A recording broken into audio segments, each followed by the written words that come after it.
The Ukrainian armed forces have their sights set on Melitopol as their objective after gaining control of Kherson. Kiev's next objective is to seize control of Melitopol and completely open the door to Crimea. Let's take a look at the circumstances that were brought about by this skull. The number of offensive operations that the Ukrainian army conducts as a whole has significantly. In recent weeks, much of the Eastern Front's hottest spot has been under the blockade of the Ukrainian army. This situation has not changed much. The blockade was too much for the Russian troops in back matter to bear. The city is not surrounded by the dead bodies of Russian soldiers, and the Russians are unable to escape the trenches they are in as a result of the intense attacks that the Ukrainian army is launching from. Heavy artillery fire from the Ukrainian side is being directed at the Russian troops that have been stationed on the eastern bank of the Dnieper, and this fire is getting worse. The Ukrainian army has successfully encircled the left bank of the NRO, as well as Melitopol, as the weather has begun to improve. Undoubtedly, the fact that all four of the regions that are important to Putin have been defeated by the current Ukrainian attacks has pushed Putin into a state of deep.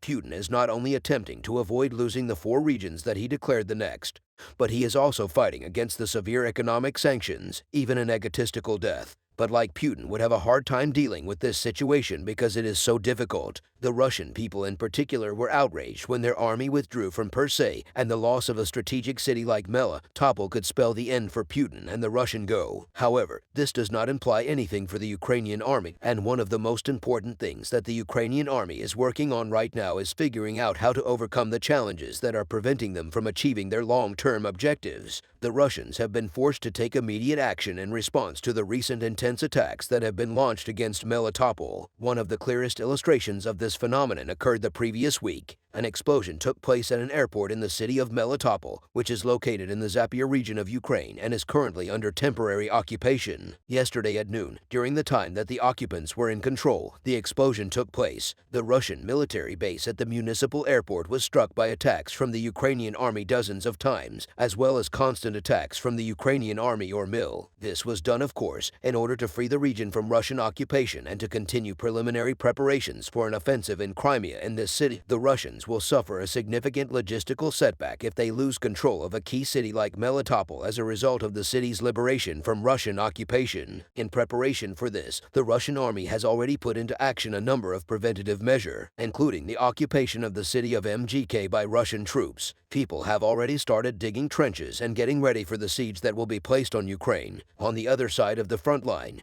Ukrainian forces receive information about Russian activities from locals who have witnessed them. The Russian troops stationed in and around Dnieper, which is one of the few major cities taken by the occupying forces during the war that lasted a year, are making preparations for. In Dnieper, Russian forces are currently working to construct 4 bunkers, 2 of which are located in the Ministry of State Security Service building and the Railway Culture House. According to the information provided by the locals, they dug shipping containers into the ground, constructed underground facilities, and established their shelters. In this manner, they are attempting to increase the number of people working in the city, as well as build additional fortifications. The second largest city in the Zaporizhzhia region was an important administrative and logistics center for the Russian occupation forces. After it was captured by Russia, locals are being subjected to increasingly stringent restrictions, in part as a response to intense partisan activity that has resulted in the deaths of several prominent Russian collaborators. These restrictions are causing the locals to. What does the victory at Melitopol mean for the Ukrainian army? Now that it has been retaken, the city will also be a significant target for potential attacks launched in the future by the Ukrainian military. In the event that Kiev's armed forces are successful in rescuing the city, Moscow's land bridge connecting Crimea to Russia will be jeopardized.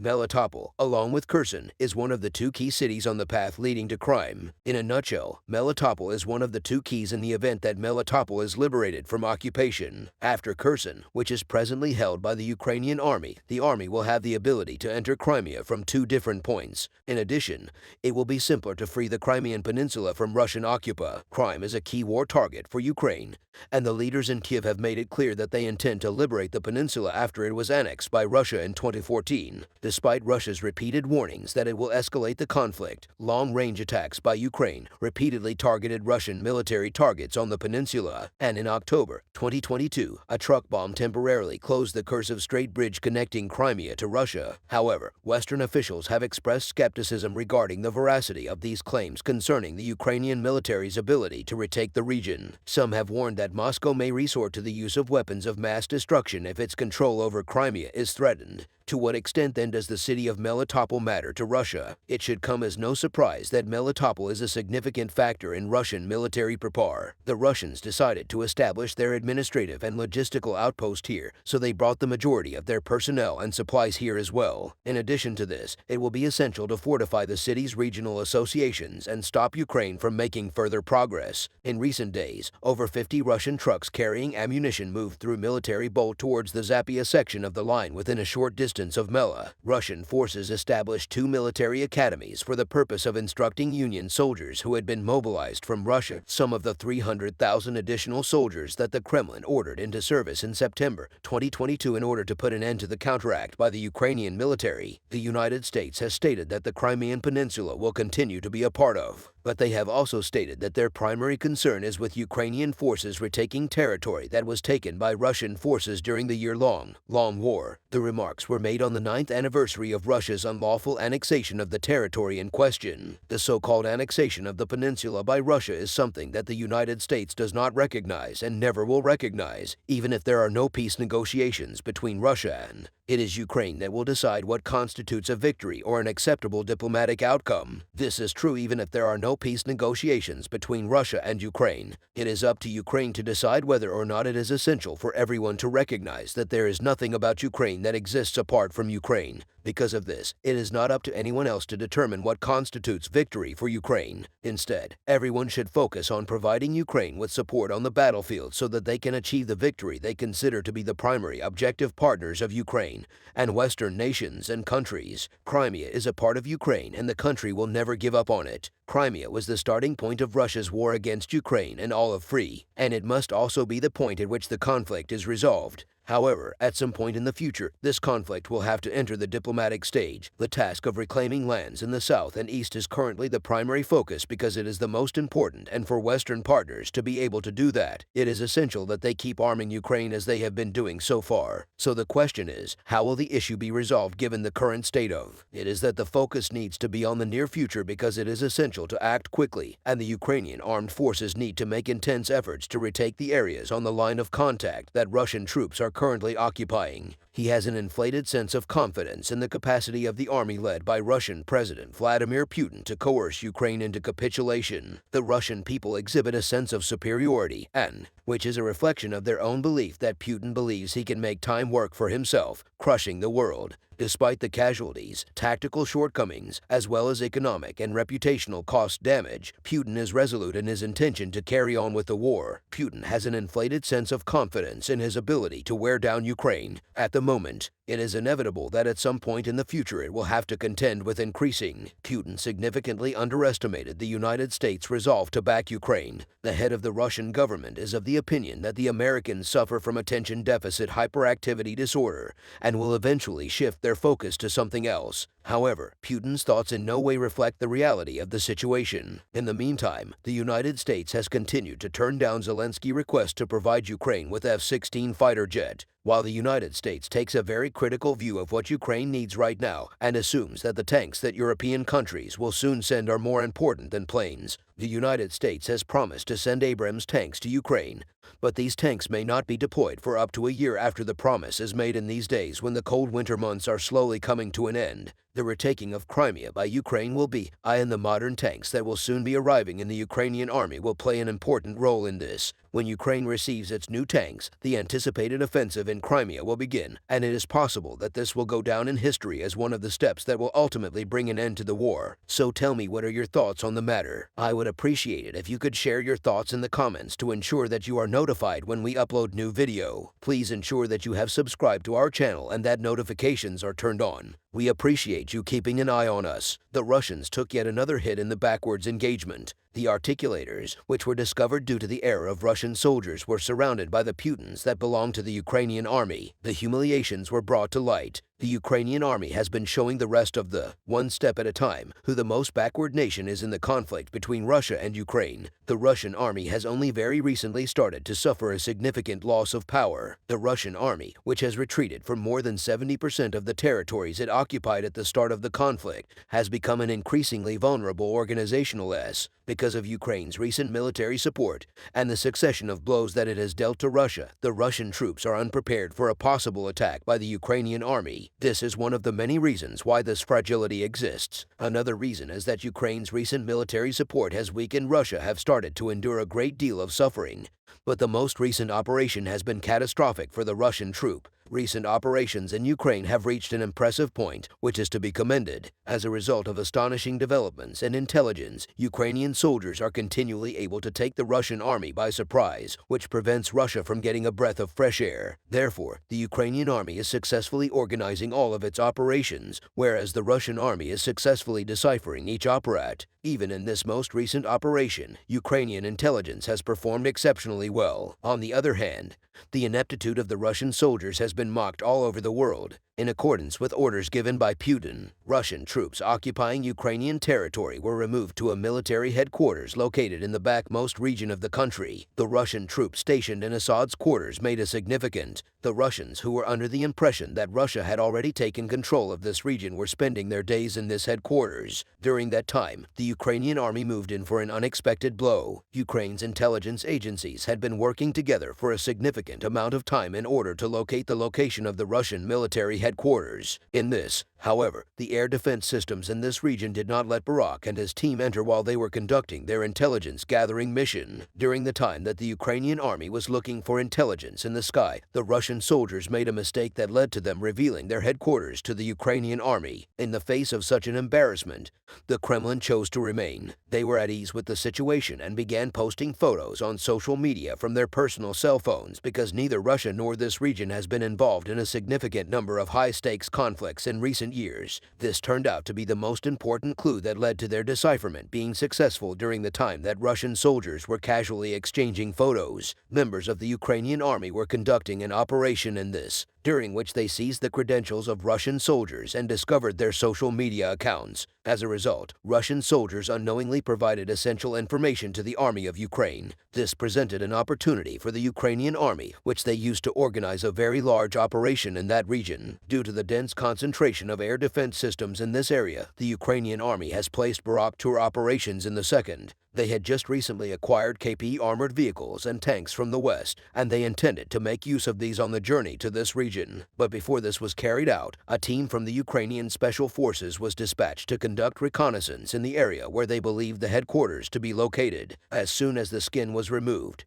Ukrainian soldiers began drawing a map of the surrounding. The majority of the Russian troops stationed in Serbia had moved in the direction of Sor as a result of the intense attacks that were launched by the Ukrainian army on Sor. There were no Russian troops left in Serbian territory. After receiving this fresh piece of information, the Ukrainian army decided to take action. With the assistance of Abrams and Leopard 2, the Ukrainian army started to make its way into the area gradual. Camouflage was applied to the tanks used by the Ukrainian army so that Russian forces would not be able to identify them from a distance. The objective of the landing of Ukrainian special forces in the area was to conceal their presence from Russian troops in the area. Following the completion of the blockade of the Russian outposts, the camouflage on the Ukrainian tanks was removed. After the Russian troops became aware of the presence of the Ukrainian, they let loose with armor-busting missiles. However, there is the Ukrainian. Despite having previously made preparations for this eventuality, Ukrainian special forces suddenly opened fire on the headquarters. The Russian soldiers were taken aback by the news. Almost immediately after this, the Abrams began firing their uranium-fueled barrels at the headquarters of the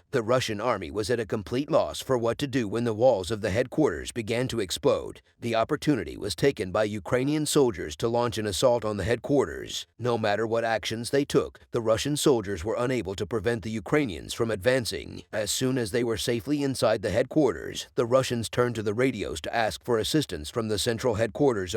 However, they were unable to communicate with the headquarters because the jammers that were used by the Ukrainian army were turned on. Following this, the Russian soldiers made an attempt to conceal themselves, but the Ukrainian army yelled for them to surrender. As soon as this call was made, a significant number of Russian soldiers surrendered. After this point, Ukraine began working on its actual plan. Because the backup defense line was constantly being attacked by Serbia, the Ukraine was aware that the location of this headquarters was of the utmost significance to the country's survival. The locations of the ammunition depots were discovered after the captured. Russian soldiers were interrogated and made to talk in these ammunition depots. A significant quantity of C4 was hidden in areas where there was a high concentration of. A significant explosion took place in this region as a consequence of this action, which was taken after the Ukrainian army had vacated the headquarters. Due to the fact that these explosions could be heard from every Russian headquarters located in that region, a large number of Russian soldiers were dispatched to that region. However, the Ukrainian army had already completed its withdrawal from the. As a result of the actions taken by Ukraine, the Russians were no longer in a position to assault Bakhmut. Putin responded with extremely harsh words after he came to this realization. The harshest statements are issued by Russian President Vladimir Putin immediately following the loss of each Ukrainian region. He controls his most recent statements in which he claimed that Russia has suspended the new trade agreement signed with the United, have caused division across the globe despite the fact that the international press has become accustomed to this fact. With this move, Putin has very seriously opened the door to the possibility of a nuclear war in the beginning. This circumstance left NATO in a state of total confusion. Some nations in NATO are of the opinion that continuing to provide assistance to Ukraine is unnecessary because of the gravity of the situation and the extent to which it has escalated. The intellectual unity of NATO is in jeopardy. However, the United States has taken a hard line on this issue, saying that it will always stand by Ukraine and that it will provide a great deal of support against this unjust invasion attempt. The prospect of the United States withdrawing its support for the Ukrainian military has caused serious unease within the Ukrainian. Some nations expressed their gratitude for this development. However, it paved the way for a very serious crisis to emerge as a result of the harsh reactions of other nations. One of the countries that shares the view that supporting Ukraine is inappropriate is Croatia. According to statements made by Croatia, the Ukrainian army is going to suffer a defeat in the not-too-distant future, and the support that has been provided will only make it more likely that there will be a third global. This had a devastating effect on the morale of the Ukrainian armed forces and was a surprise to Zelensky, who ranks NATO as one of his most valuable allies. After these statements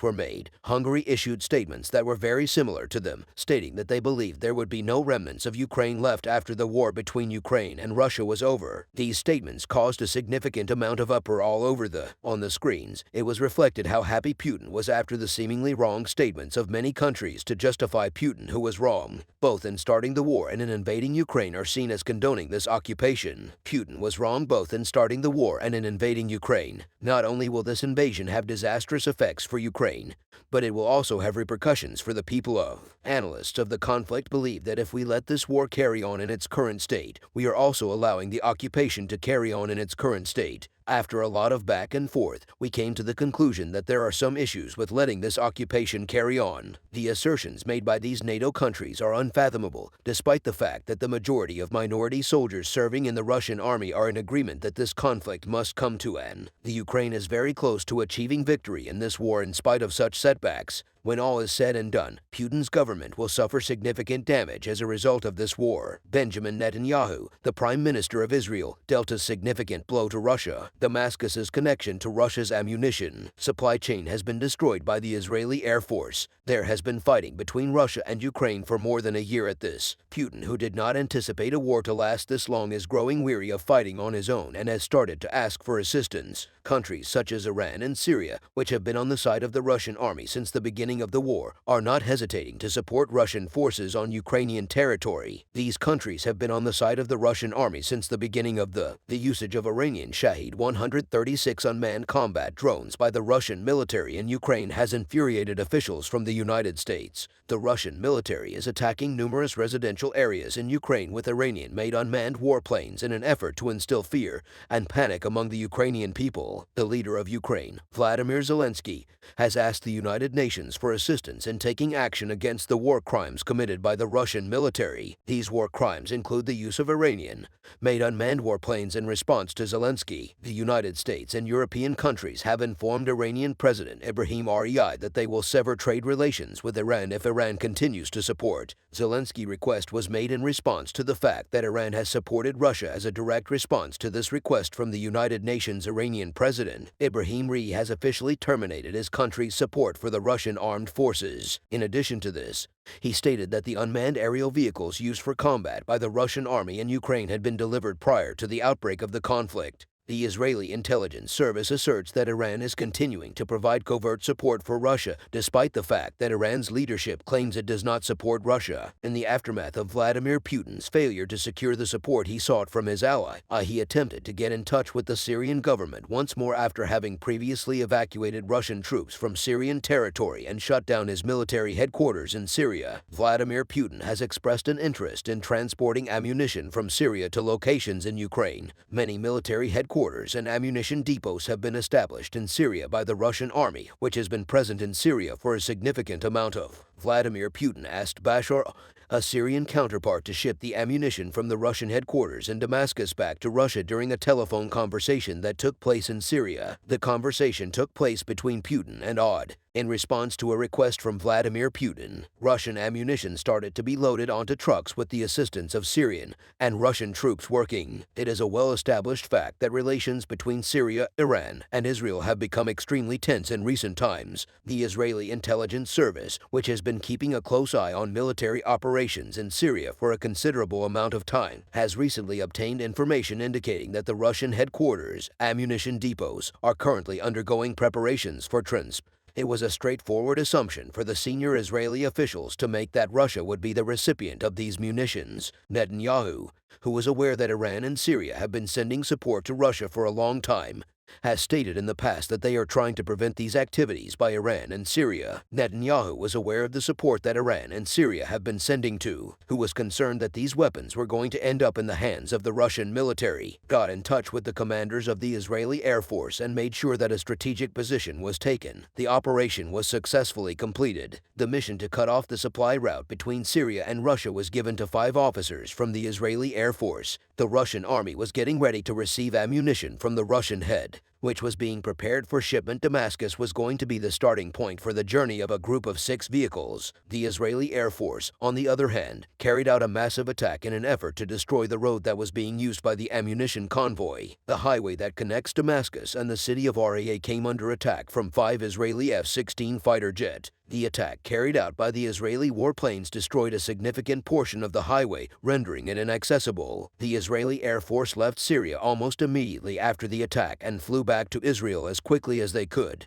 However, as a result of the complete destruction of the highway, the Russian ammunition convoy was compelled to make a stop in the town of Haras. The munitions convoy had no choice but to take this mountainous road on its way out of Damascus because there was no other way. However, Israeli warplanes were not going to let the Russian convoy through. The Russian convoy, which was involved in this operation but was unable to leave. Syria was tasked with the mission of delivering ammunition to Russian troops who were serving on the backward front in Ukrainian T. The Russian military, which has been present in Ukrainian territory for a significant amount of time, is experiencing significant difficulties on the background front. At the present time, the Russian military has been attempting to take control of the city of Backward for the past few months. However, they have been unable to break through the line of defense set up by the Ukrainians. According to officials from Ukraine, there have been over 800 Russian soldiers killed on the backward front. We are going to continue the attack with these weapons and ammunition coming from Syria, but it did not work out the way that the Russians had hoped it would. The Russian forces are currently lacking in both weapons and ammunition in this region, while the Ukrainian army is putting up a significant fight and making some headway. It is also organizing large-scale operations to take back territory that is currently being held by Russian forces. The Russian military invaded Ukraine, and Ukrainian forces have recently begun an operation to retake territory that has been occupied by Russian forces. Recently, the war between Russia and Ukraine has been raging fiercely on the backward front, while the conflict in other regions has been relatively quiet, but things have changed now as the Ukrainian military has broken its silence and begun an operation against the Russian. The Russian military has occupied the Kherson region in the southern part of Ukraine, and the Ukrainian military has the intention of retaking that territory. However, throughout the day, there are sounds of gunfire and artillery fire indicating that Ukrainian soldiers are currently making advances. The objective of the Ukrainian army here is to ensure that the Russian troops currently occupying Kherson retreat to the Dnieper River so that the Russian army can be encircled. Here in this area,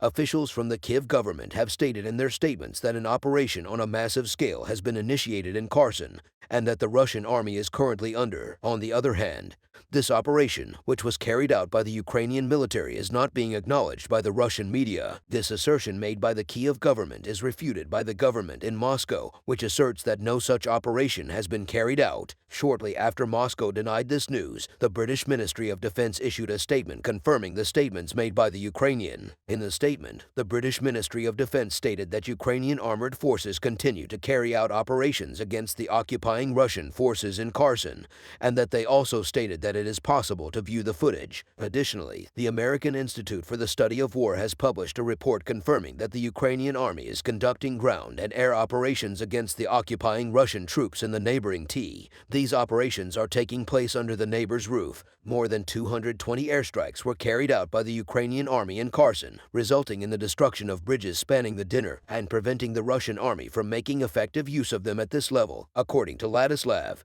who serves as the spokesman for the Ukrainian Army's Southern Regional Command. The Ukrainian Army has disabled 3 bridges were constructed across the Jew, and they were responsible for the destruction of several Russian armored vehicles. Officials from the Ukrainian government have stated that the counter-offensive operation that took place in Kherson was a huge success, and that the Russian army suffered heavy losses. As a result, while fighting is still going on the front lines, European countries are continuing to impose additional sanctions on. The European Union has expressed interest in terminating a visa facilitation agreement that has been in place between Russia and European nations. In 2007, Russia and countries within the European Union signed an agreement to facilitate the issuance of visas. However, this agreement was subsequently suspended following a decision made by ministers within the European. The fact that Russian forces are still occupying Ukrainian territory and have not pulled out of Ukraine despite repeated warnings from the West has further infuriated Western nations. Since the beginning of the conflict, European countries have been sanctioning Russia financially. Now, those same European countries are making decisions that will make it more difficult for Russian citizens to enter. In the past, countries like Finland, Poland, and the Czech Republic had taken steps to minimize the number of visas that were issued to Russian citizens. Now, all of the countries in Europe are affected by this decision. In addition, European countries will not acknowledge the passports of Russian citizens who are currently residing in the occupied region of Crimea. At this time, European nations are engaged in efforts to re-examine the issuance of visas to citizens of Russia, and Poland and the Czech Republic have both completely ceased the issuance of visas to citizens of Russia. Putin took this step much earlier than the countries that make up the European Union did when they stopped issuing visas to Russian citizens. The authoritarian leader of Russia, Vladimir, has instituted a number of stringent new regulations in an effort to stop his country's citizens from leaving the country. When the previous decision to partially mobilize the Russian military was made, Vladimir Putin barred Russian citizens of military age from leaving the country. He is now doing the same thing. In the coming months, it has anticipated that Vladimir Putin will declare a full mobilization of the Russian armed forces and enlist 500,000 Russian citizens in the military. As a precautionary measure, Vladimir Putin has mandated that any Russian citizen who wishes to depart the country must first obtain a valid document from the Ministry of Defense. To put it another way, the citizens of Russia will no longer have the freedom to leave the country at their own discretion.